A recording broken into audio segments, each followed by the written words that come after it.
그동안 모세오경 다 읽으셨는 줄로 믿습니다. 그래서 교회에서 읽자고 할 때 따라가시면 그것이 다 영적인 그런 자산이 되는 것입니다. 모세오경을 다 읽은 다음에 다 됐도다로 끝나는 것이 아니라 신앙이라고 하는 것은 현재형이에요. 계속해서 우리가 하나님의 말씀과 더불어 살아야 됩니다. 왜냐하면 세상에는 자꾸만 다른 메시지가 있기 때문에 하나님의 소리를 듣지 않으면 나도 알지 못하는 사이에 세상의 메시지를 따라가게 되어 있는 거죠. 그래서 하루에 2장씩 읽게 되어 있습니다. 지금 기쁨의 언덕으로 시편과 계시록을 지금 현재 읽고 있는데, 새벽기도 때는 우리 계시록을 묵상하고 있고, 그래서 오늘 말씀도 이 계시록에 있는 말씀을 가지고 함께 나누기 원합니다. 이 계시록이라고 하는 것은 종말에 대한 말씀이죠. 창세기를 통해서 시작에 대한 말씀을 주셨다면 이 계시록을 통해서 종말에 대한 말씀을 주십니다. 하나님은 시작하신 분, 끝내시는 하나님, 알파와 오메가라고 말씀하셨기 때문에 전 우주와 전 역사를 통치하시는 하나님의 그 뜻을 우리가 받고 사는 것이 바로 믿음인 것입니다. 하나님께서 이 계시록을 주셨는데 사실 굉장히 어렵죠. 상징적인 그런 표현들이 많이 나오지만, 그렇지만 분명히 하나님께서는 뜻이 계셔서 우리에게 주신 것입니다. 그것은 무엇보다도 끝이 있다고 하는 것을 기억하며 살라고 하나님께서 요한계시록을 우리에게 주신 것이에요. 살다 보면은 끝을 생각하지 않고 막 삽니다. 그러다 보면 잠깐 미뤄요. 나중에 그것이 아니라는 것입니다. 끝이 있다고 하는 것을 알고 사는 사람들은 지금이 굉장히 중요하다라고 하는 거예요. 신앙은 현재형이라고 하는 것입니다. 종말론적인 삶이라고 하는 게 뭐냐? 지금 바로 믿고, 지금 회개하고, 지금 주님의 뜻대로 결단하고, 지금 사랑하고, 나중에 용서하고, 나중에 사랑하는 것이 아니라 지금 사랑하고, 지금 행복하고, 지금 말씀대로 살고, 그 지금을 바로 살기를 원하시는 것이 하나님의 뜻이라는 것이죠. 또 한 가지는 종말에 2가지 길이 있다라고 하는 것을 우리에게 말씀하고 있습니다. 이 요한계시록에 보면은 많은 재앙과 심판에 대한 말씀이 나옵니다. 그러면서도 한쪽에 결국은 하나님의 구원과 은혜에 대한 말씀이 나옵니다. 오늘 봉독한 말씀도 바로 그것이고, 이 요한계시록의 마지막 부분인 21장과 22장에서 새하늘과 새 땅에 대한 그런 메시지를 쫙 주시면서 아주 장엄하고 아름답게 끝나고 있습니다. 그래서 이 마지막에 결국 2개의 길이 있다. 재앙이냐 복이냐, 파멸이냐 생명이냐라고 하는 이 2길을 보여주신단 말이에요. 지금 내가 예수 그리스도를 구주로 고백하고 지금 하나님의 말씀대로 바로 살 때에 결국의 끝에, 우리의 종말에 하나님의 축복과 은혜의 길이 열릴 수 있다고 하는 것을 우리에게 보여주고 계시는 말씀이 바로 요한계시록인 것입니다. 자, 오늘 봉독한 말씀은 7장이에요. 근데 7장 전체 그 컨텍스트를 이렇게 보면은 6장과 8장은 재앙에 대한 말씀입니다. 6장은 소위 7인 재앙이라고 그래가지고 하나님께서 두루마리를 갖고 계시는데 그것이 시일이 되어 있어요. 봉해져 있습니다. 그래서 어린 양 예수 그리스도께서 오셔서 하나씩 뗍니다. 하나를 떼면은 백마가 나타나고 탄 사람이 나타나고 붉은 말 나타나고 검정색 말, 그러면서 앞으로 일어날 그런 어떤 환난과 재앙에 대한, 심판에 대한 그런 아주 장엄한 모습이 나오죠. 그러다 7장에서 잠깐 스탑이 되면서 하나님의 구원과 하나님의 구원받은 자들, 입맞은 자들, 흰 옷을 입은 자들에 대한 아름다운 이야기가 나옵니다. 그 다음에 다시 8장으로 가면은 7명의 천사가 나팔을 들고 나와요. 그 나팔을 하나씩 불 때마다 여러 가지 또 재앙이 생깁니다. 불이 나고 우박이 떨어지고 피가 되고 짐승들이 죽고 사람이 3분의 1이 죽고 엄청난 그런 파괴와 천지지변의 모습이 보여주고 있습니다. 그렇지만 오늘 말씀을 통해서 구원에 대한 소망을 주시고 결국은 하나님께서 21장과 22절에서 새하늘과 새 땅에 대한 비전을 주시는 것을 보면 하나님께서 우리에게 원하시는 것은 바로 구원이요 은혜다라고 하는 것을 우리가 보게 되죠. 자, 그래서 오늘 이 말씀을 통해서 7장의 오늘 봉독한 말씀을 통해서 이 종말을 살아나가는 우리 성도들의 자세가 어떻게 해야 되겠는가. 지금 종말이라고 하는 것은 항상이 오늘이 종말일 수도 있고 내일이 종말일 수도 있고, 종말론적으로 우리가 살아가는 그 성도들, 믿음이라고 하는 것은 종말론적인 자세로 살아나가는 그것이 바로 우리의 믿음인데, 오늘 본문을 통해서 우리가 어떠한 자세를 가지고 살아야 될 것인가 라고 하는 말씀을 우리가 몇 가지 듣도록 하겠습니다. 제일 중요한 게 뭐냐? 종말을 살아나가는 그러한 긴박한 삶 속에서 우리가 가져야 될 중요한 게 있다. 이것이 뭐냐? 바로 구원의 확신이다 말씀하고 있습니다. 오늘 7장 9절의 앞절, 이 9장 7장 9절 앞절에 있는 말씀을 같이 함께 읽겠습니다. 시작. 이 일 후에 내가 보니 각 나라와 족속과 백성과 방언에서 아무도 능히 셀 수 없는 큰 무리가 나와 흰옷을 입고, 아무도 셀 수 없는 엄청나게 많은 흰옷을 입은 무리가 나와서 하나님을 찬양하는 이제 그런 모습이 나옵니다. 우리가 그 흰 무리를 보면서, 흰옷을 입은 많은 무리를 보면서 내가 그 속에 있느냐 아니느냐라고 하는 것의 질문에 대답을 가져야 된다는 것입니다. 7장에 보면 오늘 본관 말씀 말고 그 앞부분에서 인맞은 자에 대한 얘기가 나옵니다. 인맞았다는 게 뭡니까? 도장을 찍었다는 거죠. 하나님께서 내 소유다라고 도장을 찍은 사람들이 있는 거예요. 7장 4절에 이런 말씀이 나옵니다. 내가 인침을 받은 수를 들으니 이스라엘 자손의 각 지파 중에서 인침을 받은 자들이 14만 4천이니, 14만 4천 명에 대한 말씀이 나옵니다. 14만 4천 인침받은 사람들, 그 다음에 오늘 봉독한 9절에서는 흰옷을 입은 큰 무리, 이 두 가지가 나오는데 14만 4천과 큰 무리는 같은 사람들일까 다른 사람들일까? 전통적으로 우리가 해석하는 것은 같은 사람이라는 것이. 근데 그것 때문에 굉장히 이단들이 많이 나옵니다. 14만 4천 때문에. 왜 같은 사람이냐? 우리가 이 계시록에 있는 숫자를 숫자 그대로, 문자 그대로 받으면 안 되는 거예요. 그것이 있는 어떤 의미를, 신학적 의미를 찾아내서 그것을 우리가 고백해야 되는데, 12라는 숫자는 뭐냐? 3 곱하기 4라는 거죠. 3이라고 하는 것은 하나님의 숫자, 삼위일체. 4라고 하는 것은 사방이라고 하는 세 개의 숫자. 그것을 더하면 7. 그래서 계시록에 7자도 많이 나옵니다. 곱하면 12. 그래서 성경에 보면 10이라는 숫자가 많이 나오죠. 12지파, 12제자, 그 다음에 천국에서 보좌 옆에서 하나님을 찬양하는 그런 장면이 나오는데 24장로. 그래서 12 곱하기 2. 그래서 이 10이라고 하는 숫자는 온전한 숫자를 얘기한다는 거예요. 그 14만 4천이라는 게 뭐냐면 12의 자승에 곱하기 1000이라는 것입니다. 완전한 숫자가 두 번 곱해진 거에다가 꽉 찬 숫자인 1000이 곱해진 이것이 바로 14만 4천, 즉 가득 찼다 그런 얘기란 말이에요. 예수님을 믿는 모든 사람들을 일컫는 하나의 상징적인 표현으로 14만 4천이라고 하는 것을 성경에서 표현하고 있다고 하는 것입니다. 지금 현재 예수 믿는 사람, 이 지구상에 있는 예수 믿는 사람들은 23억이라고 그래요. 그럼 2000년 역사 속에서 예수 믿었던 사람들은 수십억입니다. 물론 뭐 이름만 있는 사람 다 떼내고 정말 예수님을 구주로 영접하고 교회 생활 제대로 하는 사람들 추리라고 해도 수십억이 되겠죠. 그런데 이제 이단들의 특징은 뭐냐? 자기들이 14만 4천에 들어간다. 14만 4천만 구원받고 나머지는 다 헛껍데기다. 지금까지 수십억의 사람들 다 아무것도 아니다. 이렇게 단정을 하면서 영적 교만 속에 있는 사람들이 이제 이단인 거예요. 요즘에 이제 한국 교회에 굉장히 교회를 힘들게 하는 이단이 있는데 신천지라고 그러더라고요.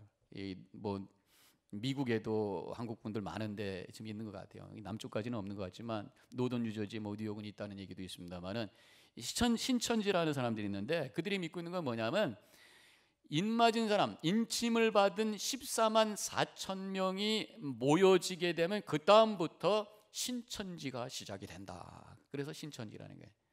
그래서 그 사람들이 지금 14만 4천을 모으는 거예요. 모으는데 길거리에서 예수 믿지 않는 사람들 전도하는 게 아닙니다. 교회 다니고 있는 사람들 중에서 거기에 14만 4천에 해당되는 사람을 찾아낸다는 거예요. 그래서 그 사람들의 목표가 뭐냐면 교회, 기존 교회에 들어가서 그 교회를 파헤치고 깨뜨리고 부순 다음에 거기서 알곡을 추수해서 주워서 자기들 그 교단에 집어넣는 거란 말이에요. 그래서 거기 가서 그 일을 하는 사람들을 추수꾼이라고 불러요. 그 추수꾼들 막 교육하는 그 동영상 요새 막 돌아다니다 보니까 어떻게 거짓말 시키는가를 가르쳐 주는 거예요. 어떻게 자기를 신분들을 숨기고 뭐 그러면서 모든 게 다 거짓말을 가리키는 그런 걸 보면서 참 이게 악한 세력이구나 이런 생각을 하게 되는데, 그러면서 요새 근 10만이 넘었다. 굉장히 커지고 있어요. 그러면서 문제가 뭐냐면 이제 14만 4천이 다가오기 시작하니까 말을 슬슬 바꿉니다. 왜냐하면 14만 4천이 다 됐는데 자기들의 멤버십이 14만 4천이 됐는데 신천지가 안 오면 어떡할 거예요? 또 14만 4천이 다 되면 더 이상 전도하자는 얘기도 못 하게 됐죠. 그러니까 이제 말을 바꿉니다.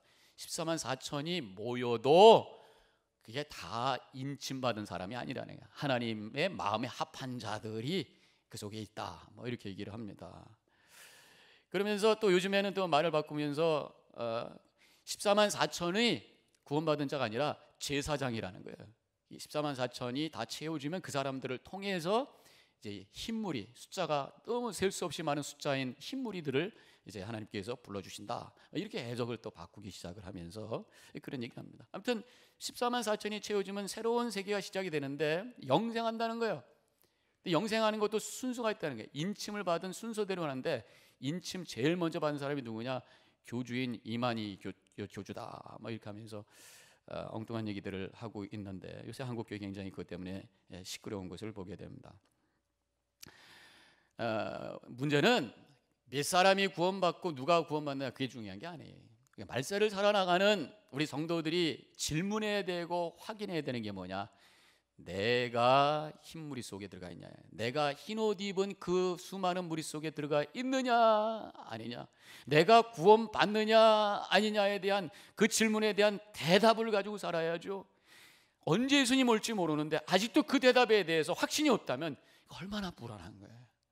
예수 그리스도의 이름을 부르고 마음으로 믿고 입으로 시인하는 모든 사람들을 하나님께서 구원해 주신다는 약속의 말씀을 붙드시고, 내가 구원받았다고 하는 확신 속에서, 내가 그 흰무리 속에 있다고 하는 확신 속에서 자신감을 가지고 확신을 가지고 나가는 우리 성도님과 제가 되기를 주님의 이름으로 간절히 축원합니다. 근데 그 흰옷을 입었다고 그러는데 왜 흰옷을 입혀주셨을까? 흰옷이라고 하는 것은 정결한 상징이죠. 정결함의 상징이죠. 거룩함의 상징이죠. 근데 성경에 보면은 그 옷이 아주 깨끗한 7장 14절에 보니까 이는 큰 환난에서 나오는 자들인데 어린 양의 피에 그 옷을 씻어 희게 하였느니라. 예수님의 피로 빨았더니 하얗게 되었더라, 그런 얘기. 상당히 신비잖아요. 빨간 색깔로 빨았으면 빨가야 되는데 빨간 색깔로 빨았는데, 피로 빨았는데 희게 되었다. 그 얘기는 뭐예요? 예수님의 그 보혈을 통해서 우리가 죄인임에도 불구하고 주님께서 죄 없다라고 하는 은혜로 나를 뒤집어 씌워 주셨다라는. 우리가 이 자리에 있습니다. 하나님을 향해 예배합니다. 하나님을 예배하는 사람은 죄 가지고 나갈 수가 없어요. 하나님은 거룩하시기 때문에 죄에 대해서 반응을 하시는데 그것이 하나님의 진노잖아요. 그래서 이 시간에 진정으로 하나님께 예배하고 하나님 앞에 설 수 있는 것은 예수 그리스도를 통해서 그 피로 씻겨진 그 하얗고 거룩한 옷을 입은 자가 하나님을 만날 수 있는, 이 자리에 있는 모든 성도님들 거룩한 옷을 입고 하나님을 예배하는 믿음의 성도님들이 되시기를 주님의 이름으로 간절히 축원합니다. 성경에 보면은 우리 예수님께서 한번 변화된 적이 있어요. 마태복음 17장 1절에 베드로와 야고보와 요한을 데리고 산에 올라가셨을 때 예수님이 변하십니다. 그때 그 흰옷이 어떤 것인가를 보여주셨어요. 얼굴이 해같이 빛나며 옷이 빛과 같이 휘어졌다, 그렇게 말씀하고 있습니다. 저는 그렇게 믿습니다. 우리가 나중에 천국에 갔을 때 거룩한 제사장과 같이 또 천사와 같이 흰옷을 입고 하나님을 섬기고 그 천국에서 기뻐하며 찬양하며 감격 속에 살아나가는 그런 모습을 우리가 그려볼 수 있고, 오늘 본문에서 그것을 보여주고 있어요.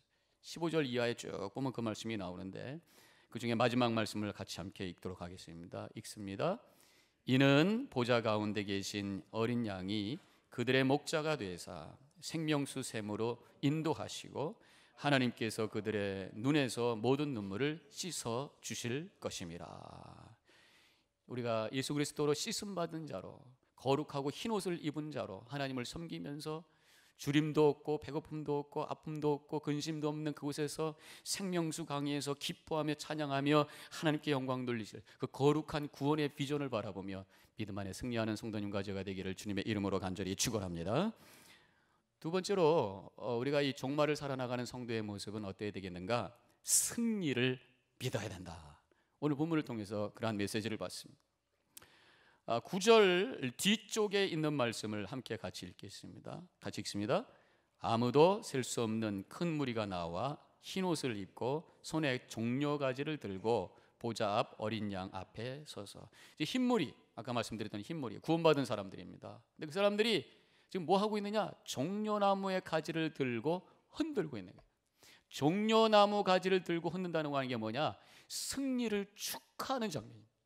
왕이 나가서 전쟁을 했어요. 전쟁을 하고 이겨서 돌아올 때 백성들이 다 나와서 종려나무 가지를 들고 와 환호성하는 거예요. 예수님께서 나귀를 타고 예루살렘 성에 입성할 때 사람들은 종려나무 가지를 들고 호산나 외쳤어요. 왜? 바로 승리하신 메시아로 그 사람들이 예수님을 받아줬던 거란 말이죠. 종려나무라고 하는 것은 이 사막의 오아시스에서 자라는 것입니다. 사막에 물 없던 곳에서 종려나무가 보이면 거기에 물이 있는 거고 안전이 있는 거고 평화가 있는 거예요. 그래서 승리하는 왕이 들어올 때 이제 당신으로 말미암아 당신이 승리했기 때문에 우리에게는 기쁨이 있고 생명이 있고 안전이 있습니다. 흰옷 입은 구원받은 우리들은 우리의 삶에 여러 가지 도전이 있고 어려움이 있지만 승리 참할 것을 고백하면서 종려나무 가지를 흔드는 비전을 가지고 가 있습니다. 내가 이 문제를 해결할 수 있을까? 경제적인 어려움입니다. 내가 내 주머니 가지고 이거 해결할 수 있을까? 내 능력 가지고 이걸 해결할 수 있을까? 내 건강 가지고 이걸 해결할 수 있을까? 그래서 그것이 내가 내 능력으로 할 수 없다라고 했을 때 와지는 게 뭡니까? 실망과 좌절. 그럼 무너지는 거야. 넘어지는 거예요. 그런데 믿는 사람들, 흰옷을 입은 하나님의 백성으로 하나님의 자녀로 부르심을 받은 사람들은 문제가 올 때에 나하고 비교하는 것이 아니라 승리하신 주님과 비교해야 된다는 거죠. 왜냐하면 주님이 나와 함께 하시기 때문에 부활하셔서 승리하신 주님께서 이 문제를 이겨내게 하실 줄로 믿습니다. 세상을 창조하시고 섭리하시는 능력의 하나님께서 이 문제를 나와 함께 걸으시며 이기게 할 줄로 믿습니다 라고 하는 고백으로 그 문제를 바라보는 것이 바로 믿음의 삶이라고 하는, 바로 그것이 종려나무 가지를 흔드는 비전을 가지고 사는 믿음의 삶인 줄로 믿으시기를 주님의 이름으로 간절히 축원합니다. 문제가 오면은, 큰 문제가 오면은 다들 어떤 느낌이 들어요? 두렵죠? 영어로 fear, F-E-A-R. 근데 많은 사람들은 두려움이 오면은 어떤 느낌이 듭니까? 큰 문제가 오면 두려워하고 두려움을 회피하고 싶어요. 그래서 이 F-E-A-R을 풀면은 이렇게들 생각하는 거예요. Forget everything and run. 다 잊어버리고 도망가자, 그런 생각이 그 속에 드는 거죠. 이게 두려움이라는 것입니다. 그래서 많은 사람들이 문제가 오면은 그걸 잊어버리고 forget everything and run 하기 위해서 어떻게 합니까? 술을 마셔요. 잊어버려요. 아니면 극단적으로 어떤 분은 영원히 잊어버리고 싶어서 자기의 삶을 포기해버리고 자살까지 하는 사람들이 있습니다. 이게 두려움에 대한 반응들이에요. 그러나 우리 믿는 사람들은 이 두려움이라는 단어가 바뀌어야 됩니다. fear라고 하는 이 단어가 새로운 해석이 들어와야 되는 거예요. face everything and rise. 모든 문제를 내가 직면하고 그 문제를 바라보면서 누워있는 것이 아니라 벌떡 일어나 그 문제를 향해서 나아가는, 확신을 가지고 주님과 함께 나아가는, 거기서 승리의 삶을 통해 하나님께 영광 돌리는 축복된 삶을 살아가시기를 주님의 이름으로 간절히 축원합니다. 바로 이것을 고백하는 성경 구절이 뭐냐? 빌립보서 3장 14절에 있는 말씀이에요. 크게 우리 믿음으로 고백하면서 읽겠습니다. 시작. 내게 능력 주시는 자 안에서 내가 모든 것을 할 수 있느니라.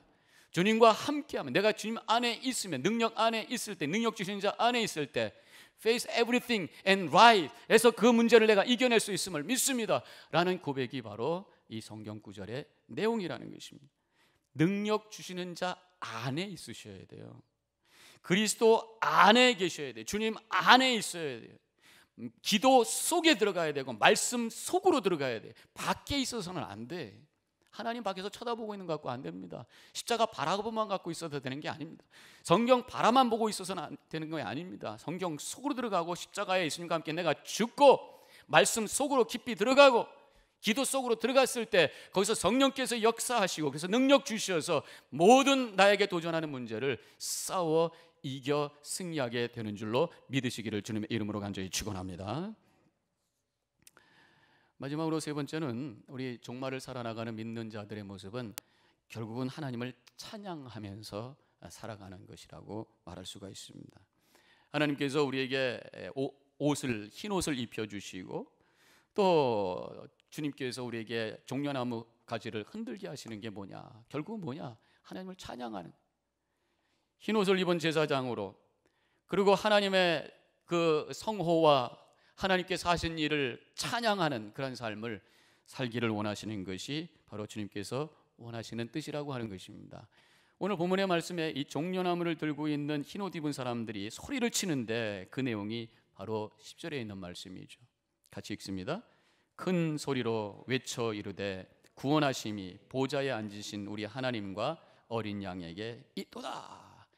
결국 구원이 하나님께 있습니다. 주님께서 우리를 구원하셨습니다.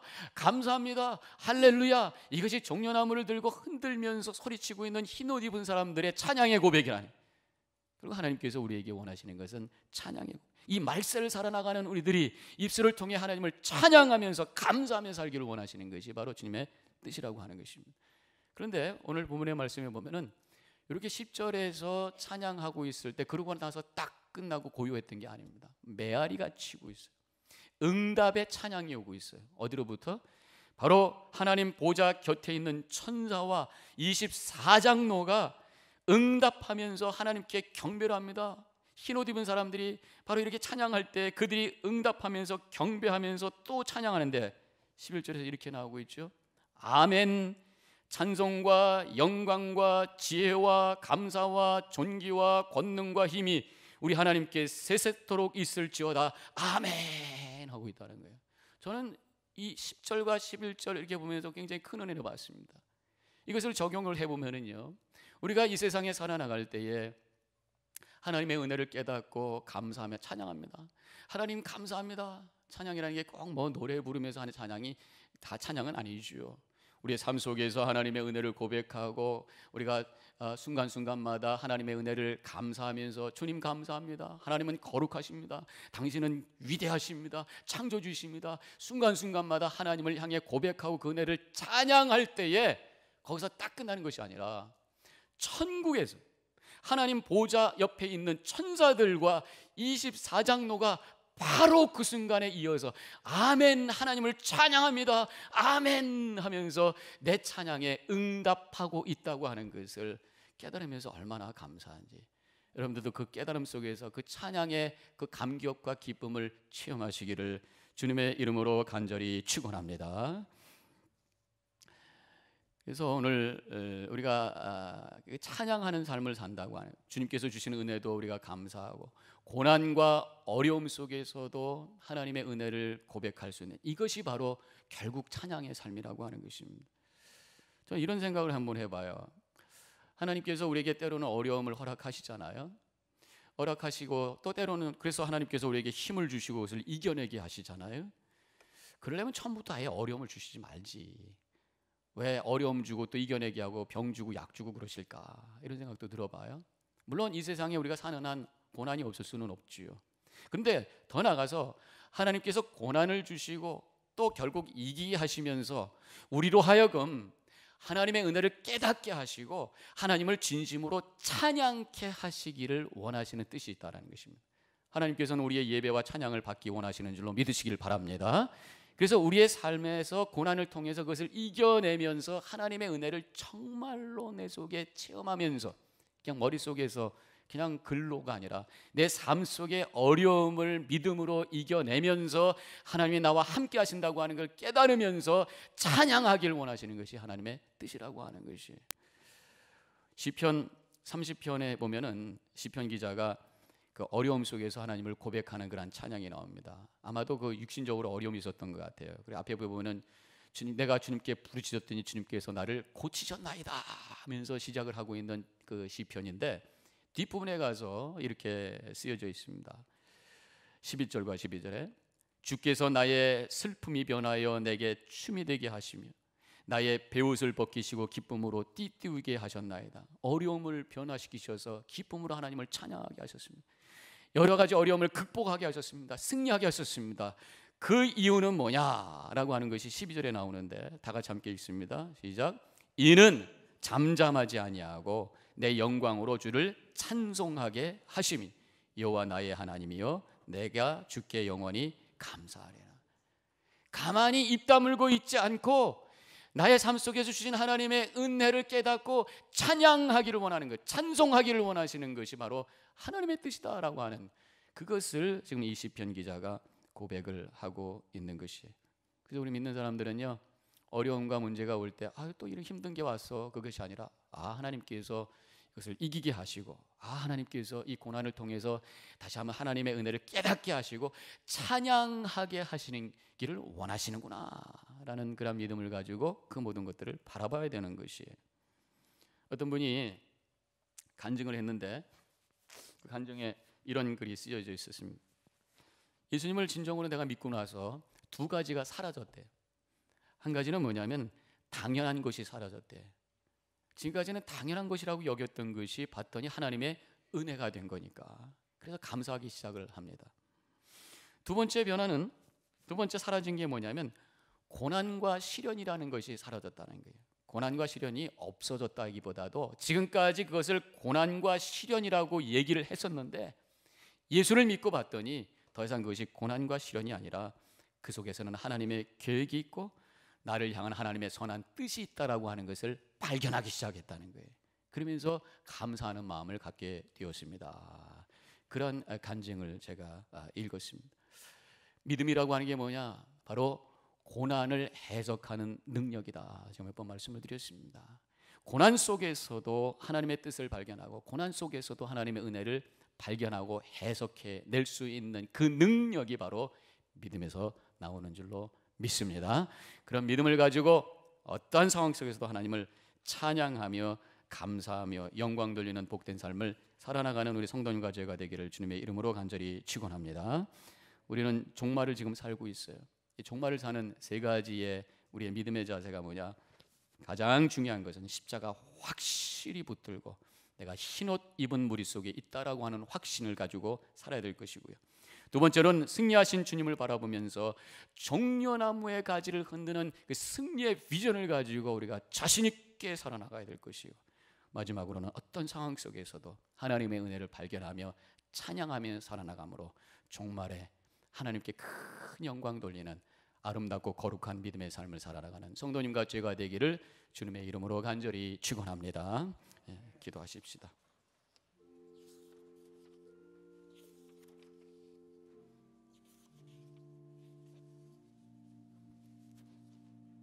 잠깐 묵상하도록 하십시다. 오늘 이 계시록을 통해서 우리가 이 마지막 때에 어떤 모습을 가지고 살아나가야 될 것인가를 가르쳐 주셨습니다. 무엇보다도 예수님의 십자가 튼튼히 붙들고 살아나가야 될 것이고, 어떤 도전이 오고 어떤 어려움이 와도 나는 이길 수 있다고 하는 믿음 속에서 자신감 있게 살아나가야 될 것이고, 어떤 상황 속에서도 하나님을 찬양할 수 있는 그 눈을 가진 자로 살아가야 될 줄로 믿습니다. 내가 지금 그런 모습을 갖고 살고 있는가 한번 진단해 보시고 새롭게 결단하시기를 바랍니다. 잠깐 묵상 기도하겠습니다.